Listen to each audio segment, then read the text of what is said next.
ধৰক আপোনাৰ ঘৰত অনুষ্ঠান এখন আছে, আপুনি হোটেললৈ গ'ল আৰু হোটেলৰ পৰা 2 কেজি পনীৰ কিনি আনিলে, বা আপুনি ৰেষ্টুৰেণ্ট এখনলৈ গ'ল, পনীৰ বাটাৰ মছলা অৰ্ডাৰ কৰিলে। আপুনি ভাবিলে এইটো গাখীৰৰ পৰা বনোৱা পনীৰ, কিন্তু যদি আপোনাৰ প্লেটত থকা পনীৰ আচলতে গাখীৰৰ পনীৰ নহয়, যদি সেই পনীৰ উদ্ভিদৰ তেল, ষ্টাৰ্চ বা আন বস্তুৰে বনোৱা হৈছে, কিন্তু সেই পনীৰ দোকানীয়ে বিক্ৰী কৰিব পাৰে নে নোৱাৰে? শেহতীয়াকৈ গুজৰাট, মহাৰাষ্ট্ৰ আৰু ছত্তীশগড়ত এই পনীৰৰ ওপৰত কঠোৰ ব্যৱস্থা লোৱা হৈছে, যিটো পনীৰক কোৱা হয় এনালগ পনীৰ। কিন্তু এই পনীৰ বিষাক্ত নেকি? আচল কাহিনীটো অকণমান বেলেগ আৰু জটিল। আহক কথাখিনি সহজকৈ বুজো। নমস্কাৰ, মই নিলয়। পনীৰ কি? আচলতে গাখীৰ গৰম কৰি তাত নেমু দি বা ভিনেগাৰৰ দৰে সামগ্ৰী দি গাখীৰৰ গোটা অংশটো উলিওৱা হয় আৰু সেয়া চাপ দি পনীৰ বনায়। মুঠতে সেই পনীৰৰ মূল ভিত্তি হ'ল গাখীৰ। ইয়াত থাকে প্ৰটিন, ফেট, কেলছিয়াম আৰু ফছফৰাছ। সেই নিৰামিষ আহাৰ খোৱা বহু মানুহে প্ৰটিনৰ এটা ভাল উৎস হিচাপে সেই পনীৰ খায়। তেনেহ'লে এই এনালগ পনীৰ কি? এনালগ বুলি ক'লে সেই খাদ্যক বুজো যিটো মূল খাদ্যৰ দৰে দেখি আৰু তাত মূল খাদ্যৰ বৈশিষ্ট্যবোৰ থকাকৈ তৈয়াৰ কৰা হয়। তাত কিন্তু উপাদান একে নাথাকিবও পাৰে। যেনে বেষ্ট মিট ওলাইছে, মানে দেখাত মাংসৰ দৰে, সোৱাদো প্ৰায় মাংসৰ দৰে, কিন্তু চয়াবিন, মটৰ, ঘেঁহু, সৰিয়হ এনেবোৰ উদ্ভিদৰ পৰা সেই বস্তু বনোৱা হয়। আৰু এনালগ পনীৰো সেই ঠিক তেনেকুৱা, দেখিবলৈ পনীৰৰ দৰে, কিন্তু ইয়াত থাকে পাচলিৰ তেল, ষ্টাৰ্চ এনেকুৱা ধৰণৰ বস্তুবোৰ। তেনেহ'লে ইয়াক নকল পনীৰ বুলি কিয় কোৱা হয়? এই এনালগ পনীৰক অবৈধ পনীৰ বুলি ক'ব নোৱাৰি, কিন্তু মূল সমস্যাটো আহে তেতিয়া যেতিয়া কোনো এই এনালগ পনীৰক আচল গাখীৰৰ পনীৰ বুলি বিক্ৰী কৰে। ধৰক ৰেষ্টুৰেণ্ট বা হোটেল এখনলৈ গ'ল, তাত লিখা আছে পনীৰ কাৰী। আপুনি ভাবিছে গাখীৰৰ পনীৰ, কিন্তু হোটেলে দিছে এনালগ পনীৰ। আৰু আপোনাক যদি সেই কথা নকয়, সেইটোহে আচল বিতৰ্কৰ বিষয়। এতিয়া গুৰুত্বপূৰ্ণ কথাটো হ'ল যে কিয় সেই এনালগ পনীৰ বিক্ৰী কৰে? ইয়াৰ মূল কাৰণটোৱেই হ'ল খৰচ। আচলতে পনীৰ বনাবলৈ যথেষ্ট পৰিমাণৰ গাখীৰ লাগে। 1 কেজি পনীৰ বনাবলৈ গৰু গাখীৰ 7-8 লিটাৰমান লাগে।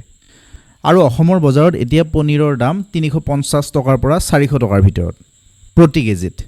কিন্তু এই এনালগ পনীৰৰ দাম প্ৰতি কেজিত প্ৰায় 150 টকাৰ পৰা 200 টকাৰ ভিতৰত, অৰ্থাৎ যথেষ্ট কম। গতিকে মূল কাৰণটো হ'ল এইটো। কিন্তু এই এনালগ পনীৰ স্বাস্থ্যৰ ক্ষেত্ৰত কিমান চিন্তাৰ বিষয়? ই কোনো বিষাক্ত বস্তু নহয়। ই নিৰ্ভৰ কৰিব সেইটো বনাওঁতে কি কি ইনগ্ৰেডিয়েণ্ট ব্যৱহাৰ কৰিছে আৰু সেইবোৰ বস্তু ক'ৰ পৰা অনা হৈছে, কিমান পৰিমাণৰ ব্যৱহাৰ কৰা হৈছে, উৎপাদন কেনেকৈ কৰা হৈছে, এইবোৰৰ ওপৰত।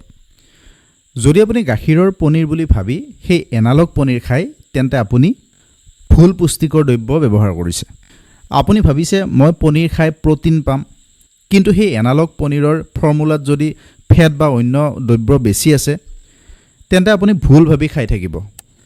মহাৰাষ্ট্ৰত ফুড ছেফটি বিভাগে অভিযান চলাই টেষ্টিং কৰি বহুকেইখন ঠাইত এই এনালগ পনীৰ ব্যৱহাৰ কৰাৰ কথা ধৰা পেলাইছে, বিশেষকৈ ৰেষ্টুৰেণ্টবোৰত। তাৰ পৰাই এই এনালগ পনীৰ উৎপাদন, বিতৰণক লৈ ৰাজ্যখনত কঠোৰ ব্যৱস্থা গ্ৰহণ কৰা হৈছে। আৰু ইয়াৰ মূল উদ্দেশ্য হ'ল যে গ্ৰাহকক ভুল তথ্য দি যাতে গাখীৰৰ পনীৰ বুলি বেলেগ পনীৰ বিক্ৰী নকৰে বা বিক্ৰী কৰাটো যাতে বন্ধ হয়। আৰু গুজৰাট আৰু ছত্তীশগড়তো তেনে কঠোৰ ব্যৱস্থা গ্ৰহণ কৰিছে। আৰু অসমৰ ফুড ছেফটি বিভাগটো হয়তো এদিন সাৰ পাব, হয়তো এবছৰমান পিছত সাৰ পাব। ভাৰতত খাদ্য সুৰক্ষাৰ এটা কেন্দ্ৰীয় সংস্থা আছে, food safety and standard authority of India, চমুকৈ FSSAI বুলি কয়।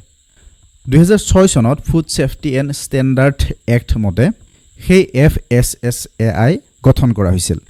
তেওঁলোকৰ কামবোৰ এনেকুৱা: খাদ্যৰ ষ্টেণ্ডাৰ্ড নিৰ্ধাৰণ কৰে তেওঁলোকে, খাদ্য ব্যৱসায়ৰ লাইচেঞ্চ দিয়ে, খাদ্যৰ ওপৰত লেবেলিঙৰ নিয়মবোৰ বনায়, সঠিকভাৱে কৰিছে নাই সেইটোও চায়, খাদ্যৰ চেম্পল গোটোৱা, খাদ্য টেষ্ট কৰা, আৰু ফুড ছেফটিৰ যিখন ল আছে সেইখন মানিছে নাই, মানি চলিছে নে নাই সেইবোৰ পৰীক্ষা কৰা, চোৱা চিতা কৰা।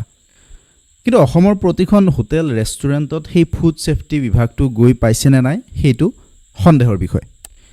সেই ৰেষ্টুৰাঁ বা হোটেলবোৰৰ সুন্দৰকৈ সজাই থোৱা মেনুখনৰ আঁৰত কি থাকে, কেনেধৰণৰ সামগ্ৰী ব্যৱহাৰ কৰি সেই খাদ্যবোৰ প্ৰস্তুত কৰে, সেইবোৰ আমাৰ দৰে সাধাৰণ মানুহৰ জনাৰ উপায় নাথাকে।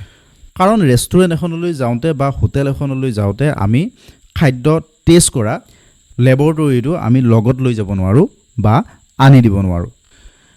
আৰু সেই কামটো কৰিবলৈ চৰকাৰে দায়িত্ব দিছে সেই ফুড ছেফটি বিভাগটোক। তেওঁলোকৰ মানুহ কেতিয়াবা আপোনাৰ ওচৰৰ চিনাকি ৰেষ্টুৰেণ্টখনলৈ এবাৰ হ'লেও গৈ পাইছে নেকি সেইটো আপুনি এবাৰ খবৰ ল'বচোন আৰু জনাব কমেণ্ট বক্সত।